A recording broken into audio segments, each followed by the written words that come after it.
And I asked another psychic, like, a few years ago about that, if they found peace, and she said they did. So that makes me happy that if they come up to me and they be like, they just want somebody to understand, they don't always want anything big. They just be like, I need somebody to understand what I went through, and that's it, really.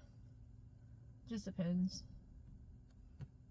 And like that one I was walking last year, I talked about it. I made myself keep walking in that same fucking area so that I could be like, don't be afraid of your gifts. Don't be afraid. Do not be. You don't have to be afraid of your spiritual gifts. You don't. They can be really intense and intimidating, but you don't gotta be afraid of it. I think I've even felt how my false person's brother, like, I felt the physical pain on when he got taken out. He didn't leave this world until like a few days later, I think, but he was pew-pewed in the back, and it hit, I think it hit his heart. I can't remember exactly. But yeah, one time it was like in 2014, I was taking a nap. Well, that happened in 2011. And I was trying to take a nap in 2014 when I was like going through another one of my spiritual awakenings. And that's when I was seeing a therapist who actually told me, you're going through a Kundalini awakening. I'm like, what the fuck is that? Oh, okay.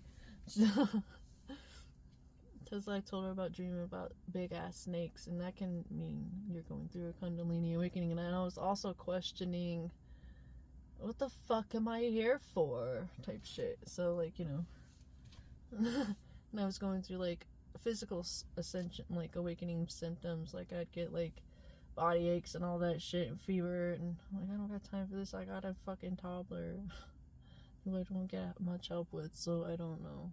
Because it was like pulling teeth to get help with her.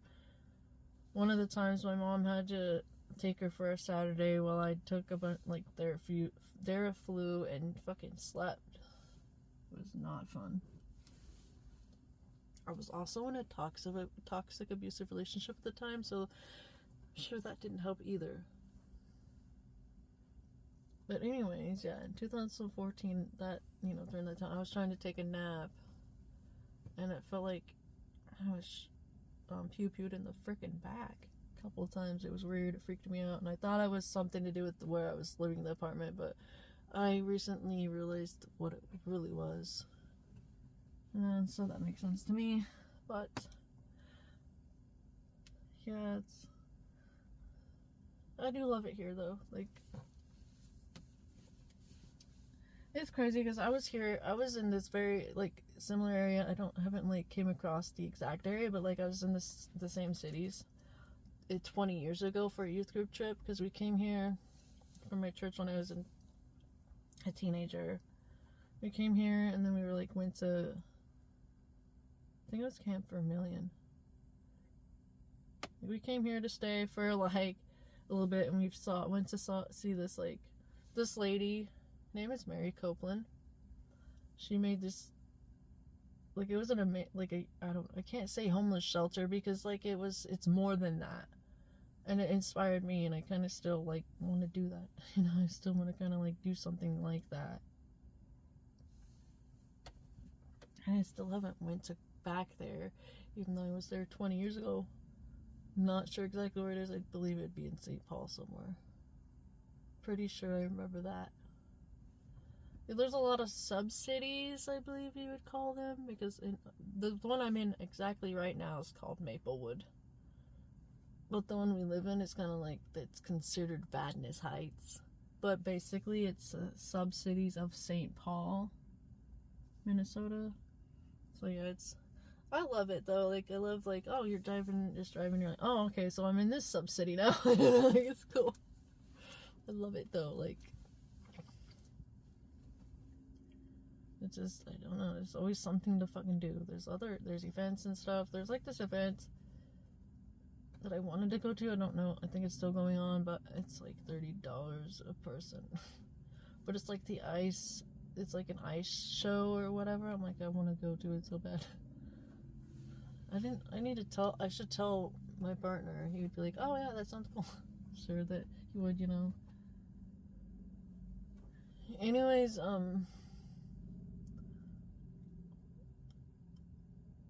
me see. Yesterday I had like a PBD thing where like, see my partner, he's like a go-getter. He gets shit done. He wants to get shit done. He's also autistic, but he has a different type. He doesn't like to make phone calls and stuff either, but we were like he's kind of like my inner self or whatever that pushes me to do things, get things done. It's just like to help me get them done because, you know, we gotta do shit as adults. It doesn't matter if you're disabled or not. It sucks. Like, oh, cool, you're disabled. Well, you still gotta do this. Thanks. I don't know that, but I'm already sitting here trying to get myself to do the thing, but I can't get myself to do the thing, you know. So sometimes it kind of like irritates him a little that I struggle with that, but not in like a you let me down disappointing way, but in a way like, oh, just trying to get things done, trying to help you out. So we kind of I got upset about it because I'm like, oh, my whole life people want me to do things and they just get mad that I can't do them. Like, hey, how do you think I feel? It wasn't like that. It's more in a loving way. It's hard to explain, you know, like, but it reminded me of my dad and his ex-wife, my ex-stepmother, and where they just didn't give a fuck that I'm not a neurotypical and I can't do shit the same way, and they didn't care or get it, or like, so I'm like, well, he does care and he's trying, like, we're, you know, it takes time to adjust to people, like a new person, and, you know, we're both the same. Like, it's funny because I asked his brother, like, how did you know, because I was on his live the other day with him, like, talking to him on there, and I was like, how did you know we'd be perfect for each other? Because he was like, because talking to you was like, it was like I was talking to him. Like, I was like, oh, that's pretty cool. Like, it felt like I was talking to him. Like, so, well, obviously he's right. So, I don't know, but